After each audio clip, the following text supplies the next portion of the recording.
This is the day after Bella arrived. She's had one night talking to Diablo through the bars. As a family, we've gone over to say hello to offer a treat, but of course she doesn't eat treats. If she didn't want to be with us, she would go to the back of the stable to get away.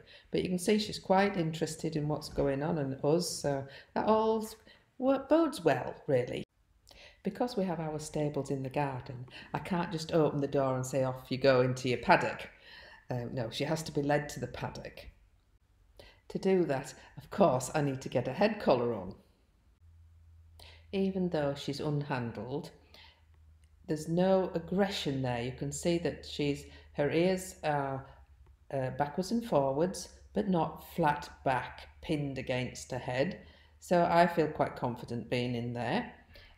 I'm offering up the head collar because that's the head collar she came in. So I thought, oh, I'll just put that on. But no, I don't know quite how they got the head collar on, but it's, as you can see, she's just not very happy with the head collar.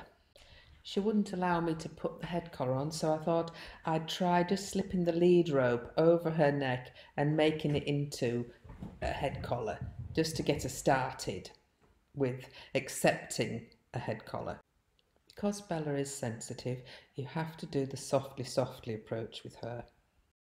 She was showing no signs of aggression, but she was very nervous, so I decided to put my hat on.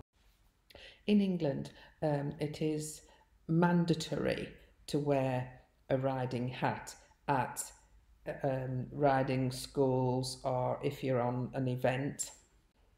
Riding hats have to conform to British standards.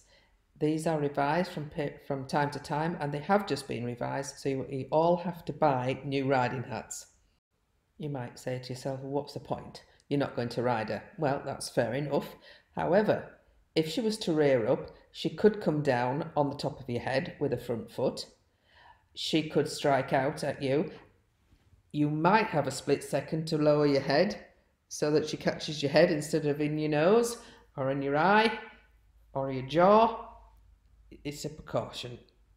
Might as well have it as not, as I have one. Some people think it's bonkers wearing a riding hat, but I can tell you, it's very rare I get on a horse, even a polo, without my riding hat, because accidents happen.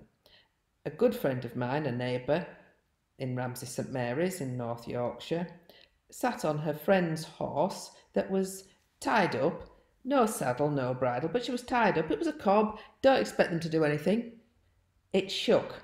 It had a little shake, as they do, and she fell off onto the ground, hit her head and was in hospital. If she'd been wearing a riding hat, she wouldn't have been in hospital. I'm just getting Bella used to the idea of having a restriction. In this case, of course, it's just a rope, and I keep adjusting it to try and get her used to the idea of having a head collar. Yes, you can force a head collar on in half an hour, but why would you? It's going to be years before you actually can ride Bella. So why force her to do something? Why not just take it steadily as best you can to get her used to things without trauma?